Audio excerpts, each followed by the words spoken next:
ये अभी transport subsidy सरकार ने, केंद्र सरकार ने दिया, कुछ लोग में इन्वॉल्व है, उसके बारे में गुवाहाटी हाईकोर्ट में केस चल रहा है। अभी दूसरा, ये स्टेट लेवल में करप्शन है।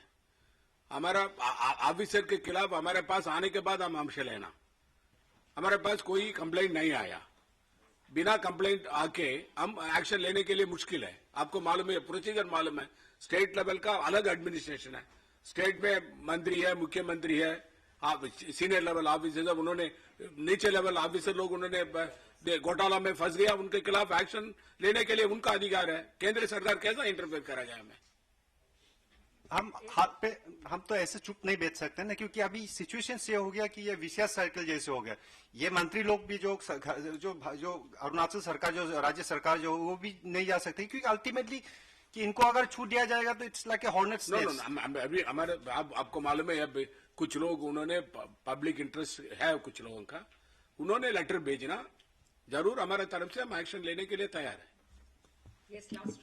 मंत्री जी, आप अरुणाचल में प्रभारी थे, आप छत्तीसगढ़ में भी प्रभारी थे, मैं छत्तीसगढ़ से हूं, और अभी विधानसभा के दौरान एक जवाब आया कि प्रदेश के 122 आईएएस, आईपीएस और आईएफएस ऑफिसर्स के ऊपर सीरियस एलिगेशंस हैं, और एक कमेटी, इंक्वायरी कमेटी उनको चार्ज करती है, उसको ठीक करने के लिए दूसरी इंक्वायरी कमेटी बन जाती है, वो भी चार्ज करती है, फिर तीसरी इंक्वायरी कमेटी बन जाती है, और ये इंक्वायरी कमेटी पिछले 7 साल से बन रही हैं। तो इस तरह की जो सीरियस एलिगेशंस 122 ऑफिसर्स के ऊपर है, उसके बारे में आप क्या कर रहे हैं?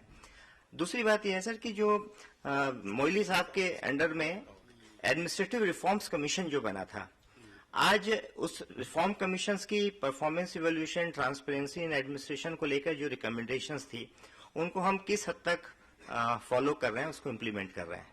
Thank you. अच्छा, अब अभी प्रदेश में 117 ऑफिसर, 16 ऑफिसर के खिलाफ अब अभी एक कमेटी बनाया, इंक्वायरी चल रहा है, उसके बारे में बताया। अभी कुछ प्रमोटिव ऑफिसर है, उनके खिलाफ कोई एक्शन है प्रदेश ने करना।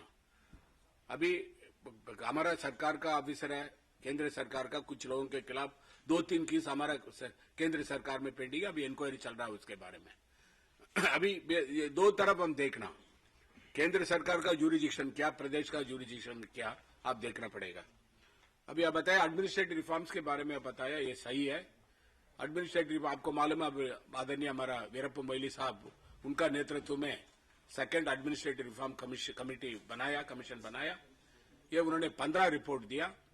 ये 15 रिपोर्ट में 13 रिपोर्ट हम पूरा अमल कर दिया, पूरा इम्प्लीमेंट कर दिया।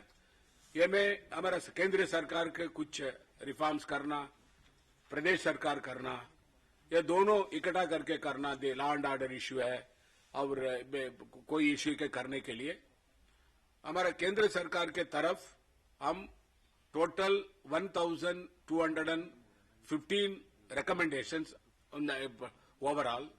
In that we have implemented more than 900.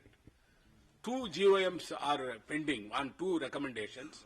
One is about the law and order issue. The other one is refurbishing of administration. Two committee reports are pending for consideration by the government. The GOM constituted by the Honorable Prime Minister, Sri Antony Ji, is looking into it. Therefore, the reform, as far as the transparency and accountability is concerned, the RTI Act is doing very well. That is giving more information to the people, and it has become, now it made the officers to think while writing on the file. And if they do any blunder or mischief or any corruption is involved, they get exposed.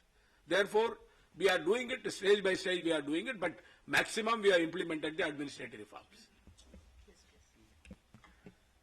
Madhya Pradesh में एक बहुत चर्चित मामला हुआ था, mister Arvind Joshi और टीनू जोशी वाला। राज्य सरकार कहती है कि हमने कार्रवाई के लिए केंद्र को लिखा है, उन पर कुछ एक्शन होगा?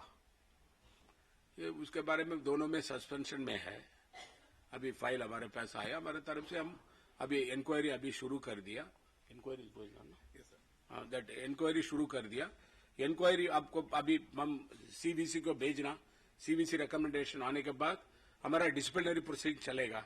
उसके बाद उनका इन्वॉल्वमेंट है, कुछ बाहर आने के बाद हम क्रिमिनलिटी के बारे में हम सीबीआई को भेजेगा।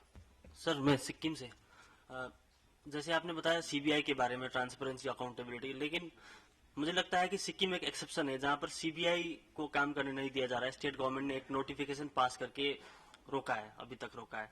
तो इसके ऊपर सेंटर का क्या व्यू है? क्या सीबीआई सारे स्टेट्स में काम करने देना चाहिए या कोई स्टेट अपना एक्सेप्शन ले सकता है? कोई सिक्किम में कोई एक्सेप्शन नहीं है सिक्किम के लिए। There is no exception. The only thing is that each state has to decide which cases are to be referred to CBI. And once they refer it to the center, we look at the seriousness of the case. Because sometimes they refer very small cases which CBI feels that they can solve. So, if they have not referred any cases to us, we cannot take action because it's a federal setup. And the CBI is a central agency. Basically, crime is a state subject under the Constitution of India. Crime is a state subject. You see, the IPC is implemented by the state police. So wherever there is a crime, if the state government recommends and the central government will ask the CBI if they feel that it's a good enough case which CBI should take up, we take it up. Can the state government pass any such notification barring the CBI? No. It is illegal. I would like to say one thing. There is some impression I would like to clarify on one point. Everybody wants CBI inquiry on any issue. But there is a set procedure under the CVC Act, Central Vigilance Act. That under 2 counts, or 3 counts, maximum 3 counts, the CBI inquiry can be ordered. Number 1, by the state government concerned. If the incident takes place in the state, by the state government concerned. Number 2, by the state government, central government. If the incident is on the central government concerned. Thirdly, by the court. If the High Court and the Supreme Court, if they order CBI inquiry, we will take it up. But common man, if he sends a petition, CBI will not take it up because it has no jurisdiction under the Central Vigilance Act. So was the center aware of this notification? No, we are not aware. We will take note of it and then we will do corrective measures. Okay, we'll have the last question, please. I'm from Madam, before Mizoram. that, our function, just explain. I'm from Mizoram. Yeah. Yeah, since I know that you are looking after planning ministry also. No, now I'm not looking after planning now. The minister cannot remain in one department for a long time. Otherwise, they will develop vested interest. Now, therefore, they have changed.